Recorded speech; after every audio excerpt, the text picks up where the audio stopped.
This sermon, and knoweth it not, was delivered on August 15, 1965 at Brenham Tabernacle, Jeffersonville, Indiana, USA. கர்த்தராகிய இயேசு கிறிஸ்துவின் பரிசுத்த நாமத்துக்கு மகிமை உண்டாவதாக. நமது அருமை சகோதரனும் 20ஆம் நூற்றாண்டின் தீர்க்கதரிசியுமான வில்லியம் மரியம் பிரென்னம் அவர்களால் 1965ஆம் ஆண்டு ஆகஸ்ட் மாதம் 15ஆம் தேதி அன்று அமெரிக்காவில் உள்ள இந்தியானா ஜெஃபர்சனில் உள்ள பிரென்ஹாம் ஜெபக்கூடாரத்தில் அண்ட் நோயத் இட் நாட், இதை அறியாமல் இருக்கிறாயா என்ற தலைப்பின் கீழ் கொடுக்கப்பட்ட செய்தியை இப்பொழுது தமிழாக்கத்துடன் நீங்கள் கேட்கப் போகிறீர்கள்.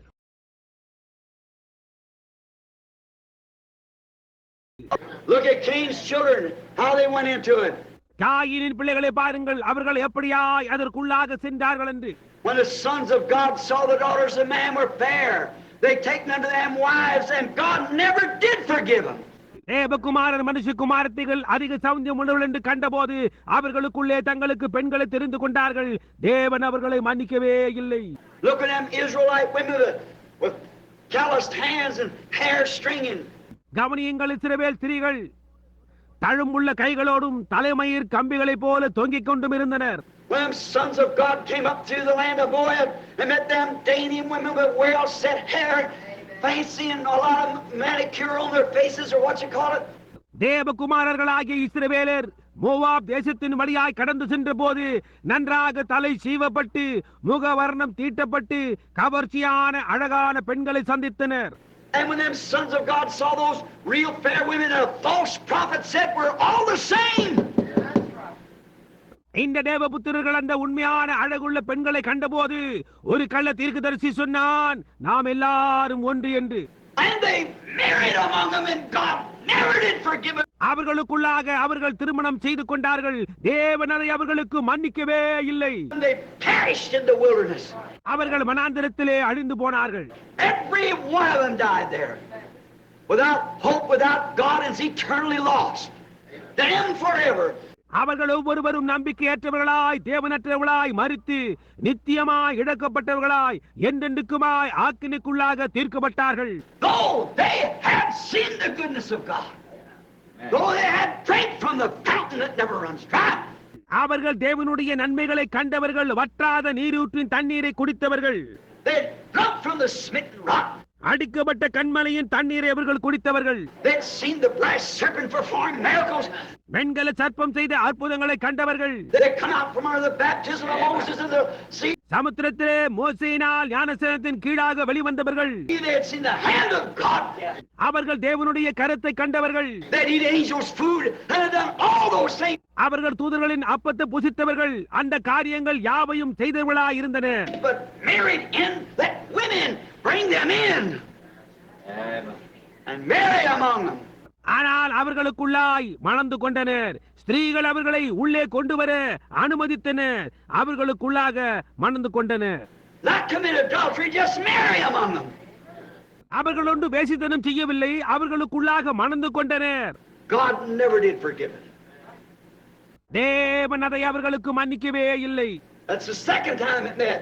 அது அவர்களை சந்தித்த இரண்டாவது முறையாகும். Now here we are on third time. More deceiving now than ever. இப்பொழுது நாமோ மூன்றாவது முறையில் இருக்கிறோம். இருந்ததை காட்டிலும் அதிக வஞ்சிக்கிறதா இருக்கிறது. I know that's hard. அது கடினமானது என்று எனக்கு தெரியும். And I've often wondered, in many ways, how will it ever be? அநேக வழிகளில் அது எந்த விதமா இருக்க போகிறது என்று நான் அடிக்கடி வியந்ததுண்டு. Why do I have to talk so rational to people? What makes it so? இப்படியாய் உள்ளதை எடுத்து நான் ஏன் ஜனங்களிடம் பேச வேண்டும்? அது செய்ய வைக்கிறது என்ன? And yet I notice, if it wasn't God, there would be nobody, not a woman, who sat and listened at me. இருப்பினும் அது தேவனுடையதா இல்லை என்றால் இங்கே ஒருவர் கூட இருக்க மாட்டார்களே, ஒரு ஸ்திரீ கூட இங்கே எனக்கு செவி கொடுக்க மாட்டாளே. But they come back because there's somebody that's got a little anchor of truth there that knows that that's right. ஆனால் அவர்கள் திரும்பி வருகிறார்கள் ஏனென்றால் அங்கே யாரோ சிலர் சத்தியத்தின் நங்கூரம் பாய்ச்சப்பட்டவர்களாய் இருக்கிறார்கள். அவர்கள் அது சத்தியம் என்று அறிந்திருக்கிறார்கள். Regardless, they know it's right. என்னவாயினும் அது சத்தியம் என்று அவர்கள் அறிந்திருக்கிறார்கள். Now watch what happens. இப்பொழுது என்ன சம்பவிக்கிறது என்பதை கவனியுங்கள். I know it's hard. இது கடினமானது என்று நான் அறிவேன். It's just like if a doctor gives you medicine, you refuse to take it, then don't blame the doctor if you die. இது எப்படி இருக்கிறது என்றால், ஒரு மருத்துவர் உங்களுக்கு மருந்தை கொடுத்து நீங்கள் அதை உட்கொள்ள மறுக்கிறது போன்று இருக்கிறது. பின்னர் நீங்கள் மரித்தால் வைத்தியரை குறை கூறாதீர்கள். And this is like medicine. இது மருந்தை போன்று இருக்கிறது. What about these people? They always claim to me be a woman hater. நான் பெண்களை வெறுப்பவன் என்று என்னை எப்பொழுதும் குறை கூறி கொண்டிருக்கும் இவர்களை குறித்து என்ன? You see, you just watch the way the women act. I'll show you where the church is. பாருங்கள், இந்த ஸ்திரீகள் நடந்து கொள்ளும் விதத்தை கவனியுங்கள். சபை எங்கு இருக்கிறது என்பதை நான் உங்களுக்கு காட்டுகிறேன். The women morals is in Laodicea, in the world, physically. ஸ்திரீயினுடைய நன்னடத்தை லவோதிக்கேயாவில் உலகத்தில் சரீர பிரகாரமாக இருக்கிறது. Naked, miserable, blind, and don't know it. The people, the women of the world. ஜனங்கள், உலகத்தின் ஸ்திரீகள் நிர்வாணியாயும் பரிதபிக்கப்படத்தக்கவளாயும் குருடராகவும் இருந்து அதை அறியாமல் இருக்கிறார்கள். And the church is in the same stage. சபையும் கூட அதே நிலைமையில் தான் இருக்கிறது. Watch the natural type, the spiritual, right through each time. இயற்கையானது ஆவிக்குரியதற்கு பாவனையாய் இருக்கிறது. கவனியுங்கள், காலங்களின் ஊடாக ஒவ்வொரு சமயத்திலும் அப்படியே இருந்தது. Now, someday at the judgment bar. இப்பொழுது என்றோ ஒரு நாள் இது நியாயஸ்தலத்தில் வரும். I know it's not popular to say it. And if a man's not ordained to say it, you better not say it. Because you're impersonating him, then you'll get in trouble sure enough. இதை சொல்வது ஏற்றுக்கொள்ளப்பட மாட்டாது. ஒரு மனிதனது சொல்வதற்கென்று நியமிக்கப்படவில்லை என்றால் அதை அவன் சொல்லாமல் இருப்பதே மேலானது. ஏனென்றால் நீங்கள் அதை போலியாய் செய்கிறவர்களாய் இருக்கிறபடியினால் இப்பொழுது தொல்லைக்குள் ஆவார்கள் நிச்சயமாக. Now notice, I've actually looked like in times held a woman's mouth open and poured the medicine in her mouth. இப்பொழுது கவனியுங்கள், நான் ஒரு பெண்ணின் வாயை திறந்து அவளுடைய வாய்க்குள் மருந்தை ஊற்றி and then hold my hands over her mouth and she'll spit it out every time. பின்னர் அவளது துப்பி விடாதபடி என் கையால் அவள் வாயை பொத்திக் கொள்வது போன்றுதான் அது உண்மையாகவே காணப்படுகின்றது. What if a doctor did that to a patient, then the patient died because they refused to swallow the medicine? ஒரு வைத்தியர் அதையே ஒரு நோயாளிக்கு செய்து அந்த மருந்தை விழுங்க நோயாளி மறுத்த காரணத்தினால் அவன் மரித்து போயிருந்தால் எப்படி இருக்கும்? At the judgment bar, when all these things like cutting hair and wearing shorts and நியாயஸ்தலத்தில் தலைமயிரை வெட்டிக் கொள்ளுதல், அரைக்கால் சட்டை அணிந்து கொள்ளுதல் போன்ற காரியங்களை குற்றச்சாட்டப்பட்டால் அது எப்படி இருக்கும்? I'm only building the hours close at hand when you're going to see something happen, when something's going to take place. நான் கட்டடம் மாத்திரமே கட்டுகிறேன். ஏதோ காரியம் சம்பவிப்பதை நீங்கள் காணப்போகும் வேளை சமீபமாய் இருக்கிறது. அப்போது ஏதோ காரியம் சம்பவிக்க போகின்றது. All this background here has only been laying a foundation for a short, quick message that'll shake the whole nations. முழு உலகத்தையும் அசைக்க போகின்ற ஒரு குறுகிய வேகமான செய்திக்கு இந்த பின்னணிய காட்சி ஒரு அஸ்திபாரத்தை போடுகிறதா இருக்கிறது. Well, I've been picking on women. It's just been laying up here for something that you can hit around the head with it. நான் ஏன் பெண்களை குறித்து பேசுகிறேன் என்றால் நேராக அதை கொண்டு அவர்கள் தலையில் அதை எடுத்து அடிக்கத்தக்கதாக ஏதோ காரியம் இங்கே கிடக்கிறது. Even trying to tell them what's right. ஏது சரியானது கூட என்று அவர்களுக்கு சொல்லும்படி முயற்சித்துக் கொண்டிருக்கிறேன். Holding the hand down like this is where the mouth is spit it out. இதுதான் அவர்களுடைய வாய் என்பது போன்று அவர்கள் அதை துப்பி விடுவார்களோ என்று நான் ஒரு கருத்தை இப்படியா வைத்துக் கொண்டிருக்கிறேன். Then who can blame the doctor? அப்படி இருக்கிறதுனால் யாரால் வைத்தியர் மேல் குறை கூற முடியும்? How are you going to say at the day of the judgment when the very voices that's cried out against it will play the record right back in the face of the people? அதற்கு எதிராக இப்பொழுது கூக்குரலும் அதே சத்தங்கள் நியாய தீர்ப்பின் நாளன்று ஜனங்களுடைய முகத்துக்கு முன்பாக பதிவு செய்யப்பட்டவைகளாய் போட்டு காண்பிக்கப்படும் போது நீங்கள் என்ன பதில் சொல்ல போகிறீர்கள்? Then how are they going to get away from it? அந்த நேரத்தில் அவர்கள் எப்படி அதனின்று தப்பி ஓட போகிறார்கள்? Spit it out between your fingers. உங்களுடைய விரல்களின் நிறைய அதை துப்பி விடுகிறீர்கள். Force them more down and finally shake their head and walk back and Go back. Won't do it. இன்னும் கொஞ்சம் மருந்தை வாய்க்குள்ளே ஊற்றி பின்னர் முடிவிலே அவர்கள் தலைகளை குலுக்கிவிட்டு திரும்பி வந்து அது செய்கிறதில்லை. Yet you come back again and pour it in again. இருந்த போதிலும் நீங்கள் மீண்டுமாய் திரும்பி வருகிறீர்கள், நான் மறுபடியுமாய் ஊற்றுகிறேன். Then who's to blame? அப்படியானால் யாரை நாம் குற்றப்படுத்த முடியும்? Not the doctor, not the medicine, but the attitude of the person. That's exactly. வைத்தியரை அல்ல, மருந்தை அல்ல, ஆனால் அந்த நபருடைய நடத்தையை தான் குற்றப்படுத்த முடியும். சரியாக அப்படியேதான். It'll be a horrible day one of these days when this sinful adulterous generation stands before Almighty God. இந்நாட்களில் ஒன்றில் இந்த பாவம் நிறைந்த விபச்சார சந்ததி சர்வ வல்லமையுள்ள தேவனுக்கு முன்பாக நிற்கும் போது அது ஒரு பயங்கரமான நாளாய் இருக்க போகிறது. I see my years creeping up, my shoulders stooping. என்னுடைய வயது ஏறிக்கொண்டே போகிறது, என் தோள்கள் தொங்குகின்றன.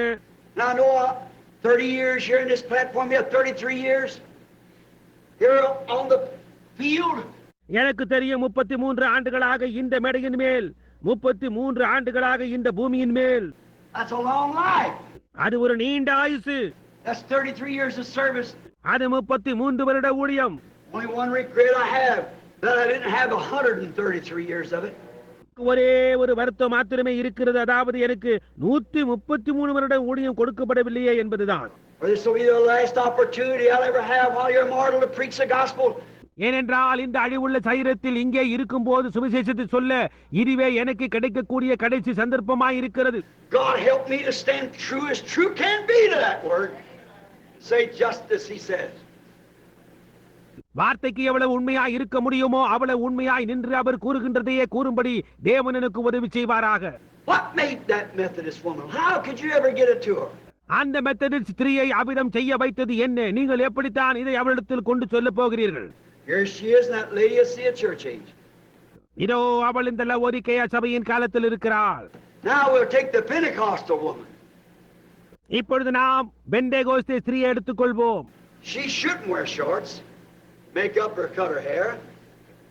அவள் அரைக்கால் சட்டை அணிய கூடாது, அழகுபடுத்தும் பொருட்களை உபயோகிக்க கூடாது, அல்லது தலைமயிரை வெட்டிக்கொள்ள கூடாது. But she looks back down at the Methodist, say, look at that woman do so and so. ஆனால் அவளோ திரும்பி அந்த மெத்தடிஸ்ட் பெண்ணை பார்த்து, அந்த பெண்ணை பாருங்கள் இன்ன காரியத்தை செய்கிறாள் என்கிறாள்.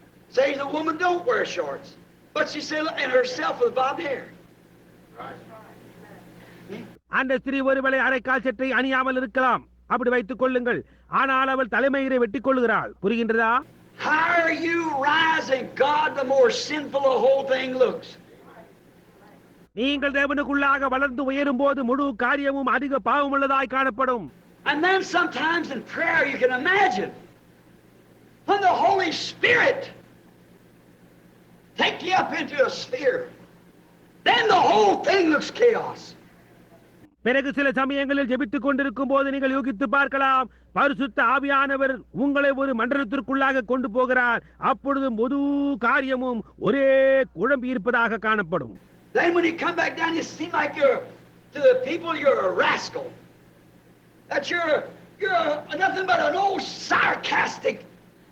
பின்னர் நீங்கள் திரும்பி இறங்கி வரும்போது நீங்கள் ஜனங்களுக்கு ஒரு அயோக்கியமானவனாகவும் ஒரு வயதான பரிகாசமானவனாயும் காணப்படுகிறீர்கள்.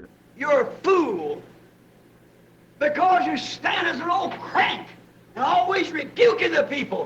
நீங்கள் ஒரு மூடன், ஏனென்றால் நீங்கள் அங்கே ஒரு வயதான பைத்தியக்காரனாக நின்று கொண்டு எப்பொழுதும் ஜனங்களை கடிந்து கொண்டே இருக்கிறீர்கள். But if you ever climb into them spheres one time where you can be in the presence of God, ஆனால் உங்களால் மட்டும் அந்த மண்டலங்களுக்கும் ஒரு முறை ஏற முடிந்தால் உங்களால் அங்கே தேவ சமூகத்தில் இருக்க முடியும். not through emotion, but through genuine Holy Spirit lifting up. ஏதோ உணர்ச்சி வசப்படுவதன் மூலமாக அல்ல, அசலான பரிசுத்த ஆவியினாலே உயரே கொண்டு போகப்பட வேண்டும். The whole thing is wrote Ichabod. அப்பொழுது முழு காரியமும் இக்கபோத் என்று எழுதப்பட்டிருப்பதை காண்பீர்கள். Glory of the Lord has departed from the whole denominational outfit.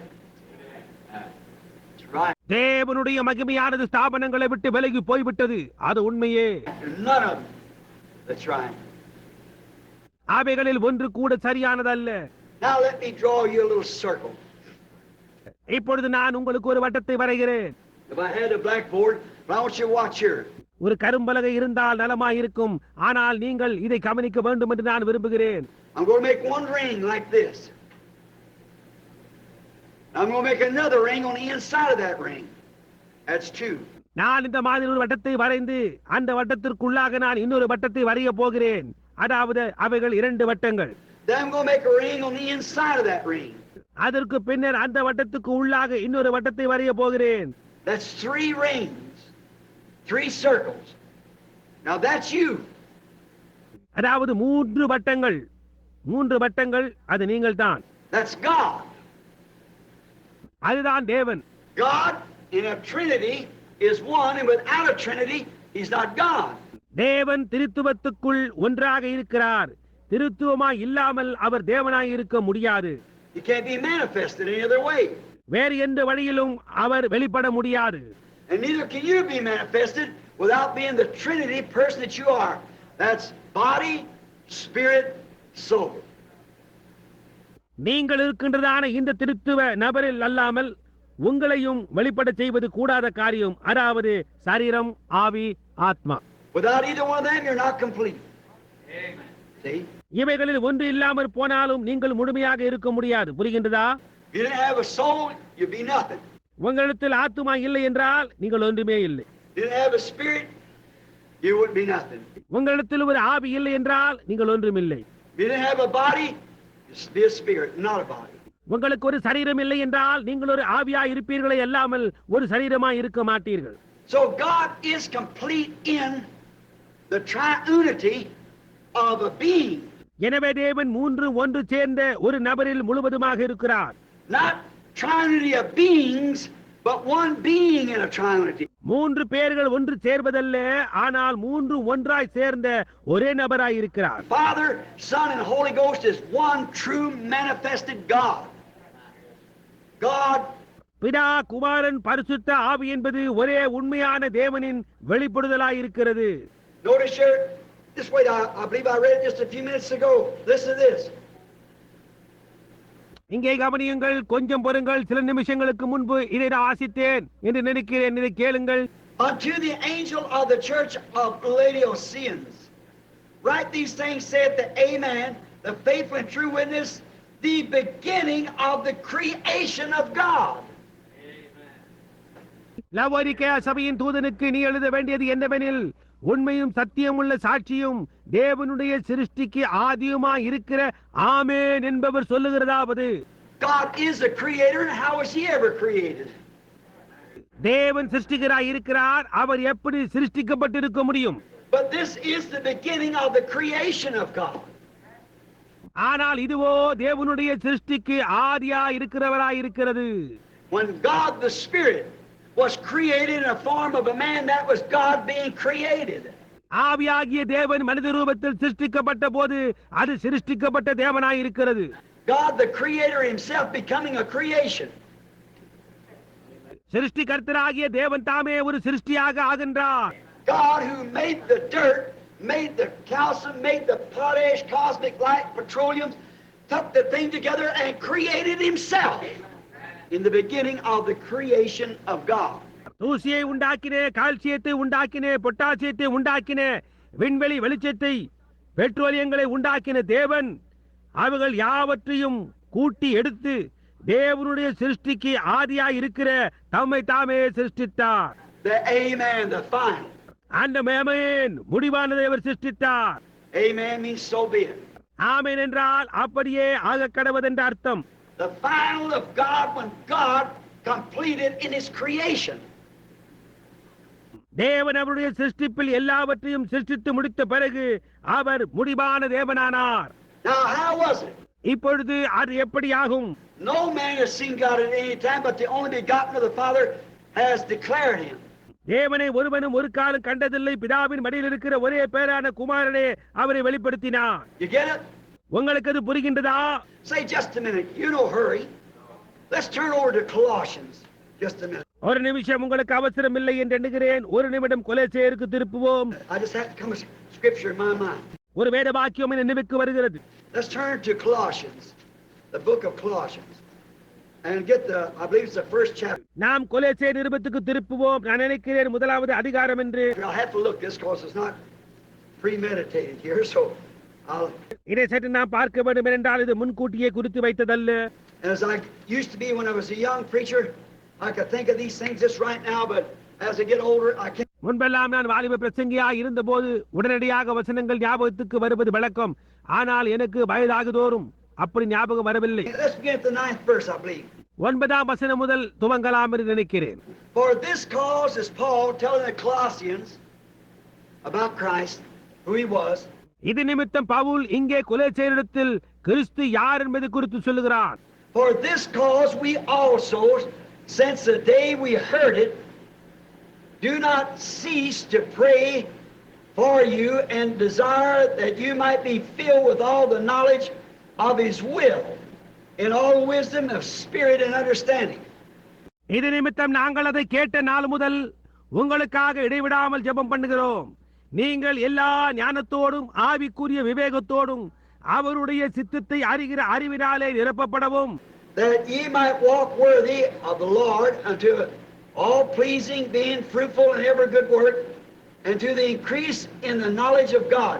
சகலவித நற்கிரியைகளும் ஆகிய கனிகளை தந்து தேவனை அறிகிற அறிவில் விருத்தி அடைந்து கர்த்தருக்கு பிரியமுண்டாக அவருக்கு பாத்திரராய் நடந்து கொள்ளவும், Strengthen all according to the glorious power of patience and long suffering with joy. சந்தோஷத்தோட கூடிய எல்லா பொறுமையையும் நீடிய சாந்தமும் உண்டாவதற்கு மகிமையான அவருடைய வல்லமையின்படியே எல்லா வல்லமையாலும் பலப்படுத்தப்படவும் உங்களுக்காக வேண்டுதல் செய்கிறோம். Giving thanks to the Father, which is meet, which made us meet to partakers of the inheritance of the saints. ஒளியிலுள்ள பரிசுத்தவான்களுடைய சுதந்திரத்தில் பங்கடைவதற்கு நம்மை தகுதியுள்ளவர்கள் ஆக்கினவரும், who has delivered us from the power of darkness and has translated us into the kingdom of his dear Son.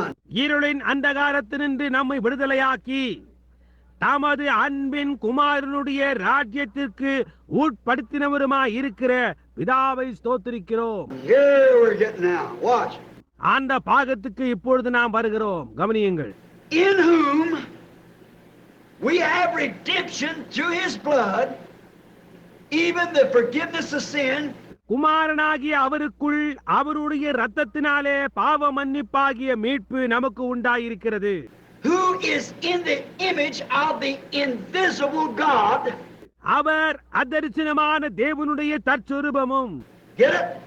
15th verse. Colossians 1:15. புரிகின்றதா? 15ஆம் வசனம் கொலோசேயர் 1:15.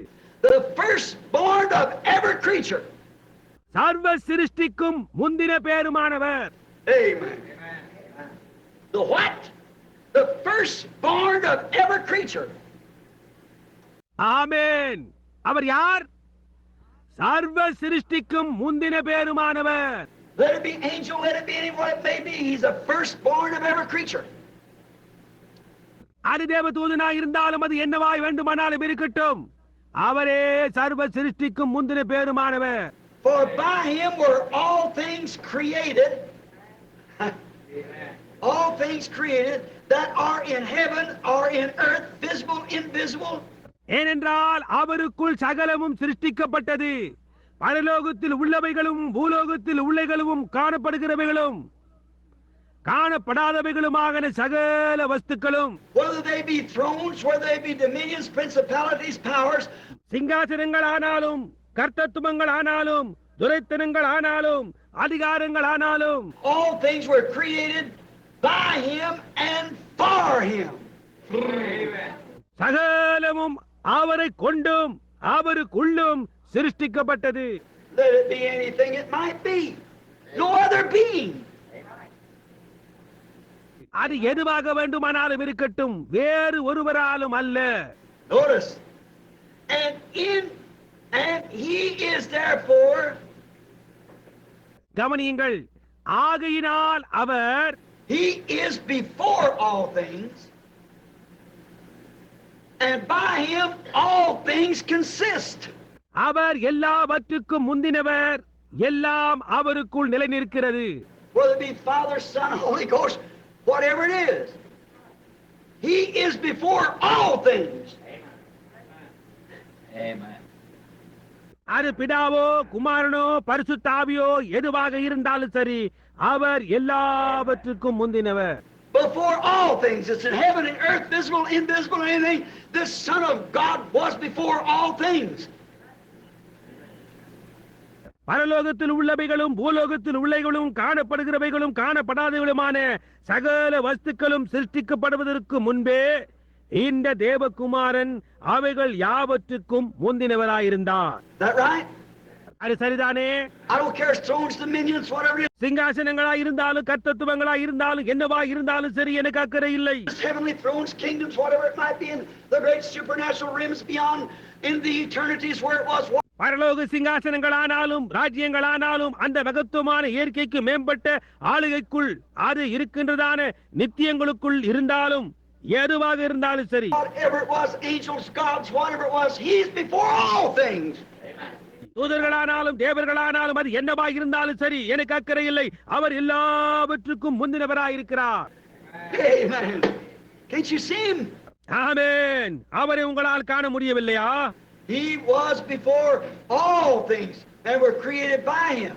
அவர் எல்லாவற்றுக்கும் முந்தினவர், சகலமும் அவரை கொண்டு சிருஷ்டிக்கப்பட்டது. He set His birth, and He is before all things, and by Him all things consist. 17ஆம் வசனம், அவர் எல்லாவற்றுக்கும் முந்தினவர், எல்லாம் அவருக்குள் நிலை நிற்கிறது. There's nothing can make it run but Him. அவரை தவிர அதை இயங்க வைக்க வேறு ஒன்றுமில்லை. Whether it's God the Father, God the Holy Ghost, அது பிதாவாகிய தேவனாய் இருந்தாலும் பரிசுத்த ஆவியாகிய தேவனாய் இருந்தாலும், whether it's angels, principalities, powers, dominions, அது தேவ தூதர்களானாலும் துரைத்தனங்களானாலும் அதிகாரங்களானாலும் கர்த்தத்துவங்களானாலும், whatever it is, all things run by Him, all things consist by Him. அது எதுவாக இருந்தாலும் சரி, எல்லா காரியங்களும் அவரை கொண்டு இயங்குகிறது, எல்லா காரியங்களும் அவருக்குள் நிலை நிற்கிறது. He is the head of the body, the church, who is the beginning, the firstborn from the dead. அவரே சபையாகிய சரீரத்துக்கு தலையாகவும், அவரே ஆதியும் மரித்தோரிலிருந்து எழுந்த முதற் பேருமாயிருக்கிறார். That is, raise up what He come to redeem. அதாவது எதை மீட்கும்படி அவர் வந்தாரோ அதை எழுப்பினார். That in all things He might have the preeminences. எல்லாவற்றிலும் அவரே முதல்வராய் இருக்கும்படியாக அப்படியானார். By that preeminence, you know what it means? That's over all. முதல்வராய் இருக்கும்படியாக அதன் அர்த்தம் என்ன என்று உங்களுக்கு தெரியுமா? எல்லாவற்றுக்கும் மேலாக என்பதாகும். He's over all things that was ever created, every angel, every being, everything that there is. He's over all things. சிருஷ்டிக்கப்பட்ட எல்லாவற்றுக்கும் மேலாக அவர் இருந்தார். எல்லா தூதர்களுக்கும் எல்லா சிருஷ்டிக்கும் இருக்கின்ற எல்லா காரியங்களுக்கும் மேலாகவும் அவர் எல்லா காரியங்களுக்கும் மேலாக இருந்தார். What creature is this? Who can it be? அப்படியானால் இது எப்பேற்பட்டதான ஒரு சிருஷ்டியா இருக்கும்? அது யாரா இருக்க முடியும்? Over all things. எல்லா காரியங்களுக்கும் மேலாக. And having made peace, let's see, let's see, friends. சமாதானத்தை உண்டாக்கி, ஒரு நிமிஷம் பார்ப்போம். For it pleased the Father that in Him should all the fullness dwell. சகல பரிபூரணமும் அவருக்குள்ளே வாசமாயிருக்கவும். All the fullness of all things. எல்லா காரியங்களின் எல்லா பரிபூரணமும். All the fullness of God, all the fullness of angels, all the fullness of time, all the fullness of eternity, everything dwelt in Him. தேவனுடைய எல்லா பரிபூரணமும், தேவ தூதர்களின் எல்லா பரிபூரணமும், காலங்களின் எல்லா பரிபூரணமும், நித்தியத்தின் எல்லா பரிபூரணமும், எல்லா காரியங்களும் அவருக்குள் வாசமாயிருந்தது. That's this fellow. அது இவர்தான். And having made peace through the blood of His cross, by Him to reconcile all things unto Himself. By Him, I say, whether they be things in earth or things in heaven. அவர் சிலுவையில் சிந்தின இரத்தத்தினாலே சமாதானத்தை உண்டாக்கி, பூலோகத்தில் உள்ளவைகள் பரலோகத்தில் உள்ளவைகள் யாவையும் அவர் மூலமாய் தமக்கு ஒப்புரவாக்கி கொள்ளவும் அவருக்கு பிரியமாயிற்று. There's that great being we're talking about at the beginning of the creation of God. நான் பேசிக் கொண்டிருக்கிறதான தேவனுடைய சிருஷ்டிக்கு ஆதியுமாய் இருக்கின்ற அந்த மகத்தானவர் அதோ இருக்கிறார். Now that the church, that his very whole purpose was the church. அவருடைய முழு நோக்கமே சபையாகத்தான் இருந்தது. Now, how do we get into this church? இப்பொழுது நாம் எப்படி அந்த சபைக்கு உள்ளாக ஆக முடியும்? By one Spirit we're all baptized into one body. The church, the body of Christ. ஒரே ஆவியினால் நாம் எல்லாரும் அந்த ஒரே சரீரத்துக்குள்ளாக கிறிஸ்துவின் சரீரமாகிய சபைக்குள்ளாக ஞானஸ்நானம் பண்ணப்பட்டிருக்கிறோம். It cannot fail. அது தவறி போக முடியாது. Now here's what happens. இதுதான் சம்பவிக்கிறது. Now watch this, just a little figurative picture here. இதை கவனியுங்கள், ஒரு எடுத்துக்காட்டான படத்தை பாருங்கள். Now this outside man is the flesh. That's what we look at, what we see. இந்த வெளிப்புற மனிதன் மாம்சமாய் இருக்கிறான், அதை தான் நாம் நோக்கி பார்க்கிறோம். அதாவது நாம் கண்களினால் காணுவது அதுதான். And it has 5 inlets to that body. அந்த சரீரத்திற்கு 5 உட்பிரவேசங்கள் இருக்கின்றன. And any grammar school child as myself will know there's 5 senses control the body. See, taste, feel, smell. என்னை போன்ற எந்த ஆரம்ப பள்ளியில் படித்த பிள்ளைக்கும் பார்த்தல், ருசித்தல், உணர்தல், நுகருதல், கேட்டல் என்னும் 5 புலன்கள் சரீரத்தை ஆளுகிறது என்று தெரியும். Without that you can't touch the body. அவைகளால் அல்லாமல் உங்களால் சரீரத்தை தொட முடியாது. That's the only way you have to the body. See, taste, feel, smell, hear. சரீரத்துக்கு உள்ள ஒரே வழி அதுதான், பார்த்தல், ருசித்தல், உணர்தல், நுகருதல், கேட்டல். You see it, taste it, feel it. நீங்கள் அதை காண்கிறீர்கள், அதை ருசிக்கிறீர்கள், அதை உணர்கிறீர்கள். Now that is the evil one on the outside. அதுதான் பொல்லாததான அந்த ஒன்று, அது வெளிப்புறத்தில் இருக்கிறது. Now inside of that is a spirit which you become when you're born in the earth and the breath of life is breathed into it. அந்த மாமிசத்துக்கு உள்ளாக இருப்பது ஒரு ஆவியாய் இருக்கிறது. நீங்கள் பூமியில் பிறக்கும் பொழுது அந்த ஆவியாகுகிறீர்கள். அப்பொழுது ஜீவ சுவாசமானது அவனுக்குள்ளாக ஊதப்படுகிறது.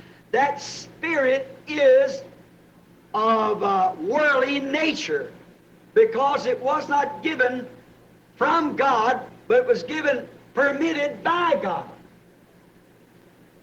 அந்த ஆவியானது உலக சுவாபத்தை கொண்டதாய் இருக்கிறது. ஏனென்றால் அது தேவனால் கொடுக்கப்படவில்லை, ஆனால் அது தேவனால் அனுமதிக்கப்பட்ட ஒன்றாய் இருக்கிறது. Now you got that? இப்பொழுது இது உங்களுக்கு புரிகின்றதா? For every child that's born in the world is born in sin, shaped in iniquity, come to the world speaking lies. ஏனென்றால் உலகத்தில் பிறக்கின்ற எந்த ஒரு பிள்ளையும் பாவத்தில் பிறந்து அக்கிரமத்தில் உருவாகி பொய்களை பேசுகிறாய் இவ்வுலகத்துக்கு வருகிறார்கள். Is that right? அது சரிதானே? So that person inside there is a sinner to begin with. எனவே அங்கே உள்ளே இருக்கின்ற அந்த நபரானவர் அவரின் துவக்கமே ஒரு பாவியாக இருக்கிறது. Now it's got 5 inlets. இப்பொழுது இதற்கு 5 உட்செல்லும் வழிகள் இருக்கின்றன. And that 5 inlets, I don't know where to call them right off now. 5 உட்செல்லும் வழிகள், அவைகளை இப்பொழுதே கூற முடியுமா தெரியவில்லையே. Now, first I know is thought, conscience, and love, choice. என்னுடைய ஞாபகத்தின்படியாய் அவைகளில் ஒன்று சிந்தனை, மனசாட்சி, அன்பு, தெரிந்து கொள்ளுதல். No, conscience, love, reason. இல்லை, மனசாட்சி, அன்பு, விவேகம், இது போன்றது. There's 5 inlets to the spirit. இந்த ஆவிக்கு 5 உட்செல்லும் வழிகள் இருக்கின்றன. You can't think with your body. You have to think with your spirit. உங்களுடைய சரீரத்தை கொண்டு உங்களால் சிந்திக்க முடியாது, உங்கள் ஆவியை கொண்டுதான் உங்களால் சிந்திக்க முடியும்.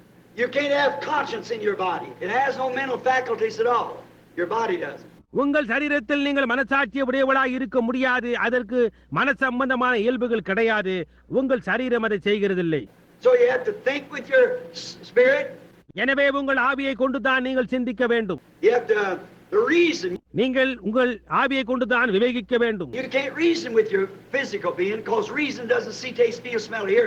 உங்களுடைய சரீர பிரகாரமானவைகளை கொண்டு உங்களால் விவேகிக்க முடியாது. ஏனென்றால் விவேகம் காண்கிறதில்லை, ருசிக்கிறதில்லை, உணர்கிறதில்லை, நுகர்வதில்லை அல்லது கேட்பதும் இல்லை. Reason is what you can make in your mind. விவேகம் என்பது நீங்கள் உங்கள் சிந்தனையில் செய்கின்ற ஒரு காரியமாகும். If you're asleep or you're out, your body's laying there dead, but your spirit can still reason. நீங்கள் உறங்கிக் கொண்டிருந்தால் அல்லது சரீரத்தை விட்டு வெளியேறி இருந்தால் உங்களுடைய சரீரம் அங்கே மரித்து போய் கிடக்கின்றது. ஆனால் உங்களுடைய ஆவியோ அப்போதும் விவேகிக்க கூடியதாக இருக்கிறது. There's 5 senses that controls that inside man. இந்த உள்ளான மனிதனை ஆண்டு கொள்ளுகிறது அந்த ஐம்பொருளாய் இருக்கிறது. And that now to the last man, which is the soul. இப்பொழுது கடைசி மனிதனான ஆத்துமாவிற்கு There's only one sense that controls that. And that is free moral agencies, free will to choose or to reject. அதை ஆண்டு கொள்ள ஒரே ஒரு புலன்தான் இருக்கிறது. அதற்கு ஒன்றை தெரிந்து கொள்ளவோ அல்லது நிராகரிக்கவோ அதற்கு சுயாதீன சித்தத்தை அது உடையதாயிருக்கிறது. And now the reason that people today, இன்றைக்கு ஜனங்கள் இவ்விதமாய் இருப்பதற்கு காரணம், now don't forget this now, and you'll see what the initial evidence of the Holy Ghost is. See? இப்பொழுது நீங்கள் அதை மறக்க வேண்டாம். பரிசுத்த ஆவியை பெற்றதன் ஆரம்ப அடையாளம் என்ன என்பதை கண்டு கொள்வீர்கள். புரிகின்றதா? Now people can live in this spirit. ஜனங்களால் இந்த ஆவியில் ஜீவிக்க முடியும். And they dance in the spirit. They shout in the spirit. They go to church in the spirit. ஆவியில் நடனமாடுகிறார்கள், ஆவியில் சத்தமிட முடியும், அந்த ஆவியில் சபைக்கு போகிறார்கள். And they can absolutely have the real Spirit of God anointed on that spirit, but still be lost and just as devil possessed as they can be with that spirit. அந்த ஆவியின் மேல் அவர்களால் முற்றிலுமாக உண்மையான தேவனுடைய ஆவியினால் அபிஷேகம் பெற்றிருக்க முடியும். ஆனால் அப்படி இருந்தும் இழக்கப்பட்டவர்களாயும் அந்த ஆவியோடு கூடிய அளவிற்கு பிசாசினால் பீடிக்கப்பட்டவர்களாயும் இருக்க முடியும். Because watch, that's the reason you couldn't tell that woman she's wearing shorts. What's wrong? ஏனென்றால் கவனியுங்கள், அந்த காரணத்தினால் தான் அந்த ஸ்திரீனிடத்தில் நீங்கள் அரைக்கால் சட்டை அணிந்திருப்பது தவறானது என்று கூற முடியவில்லை. You couldn't tell her bobbing her hair was wrong. தலைமயிரை வெட்டிக் கொள்ளுதல் தவறு என்று அவரிடத்தில் உங்களால் சொல்ல முடியவில்லை. Well, what's your hair got to do with it? சரி, உன்னுடைய தலைமயிருக்கும் இதுக்கும் என்ன சம்பந்தம் இருக்கிறது? Well, it did to Samson. சரி, சிம்சோனுக்கு அது சம்பந்தத்தை உண்டாக்கினதே. புரிகின்றதா? Whosoever shall add one word to this or take one word from it. எவராகிலும் இதனோடு ஒரு வார்த்தையை கூட்டவோ அல்லது ஒரு வார்த்தையை குறைக்கவோ செய்தால் You've got to have an ultimate somewhere. எங்கேயாவது ஒரு முடிவு இதற்கு இருந்தாக வேண்டும்.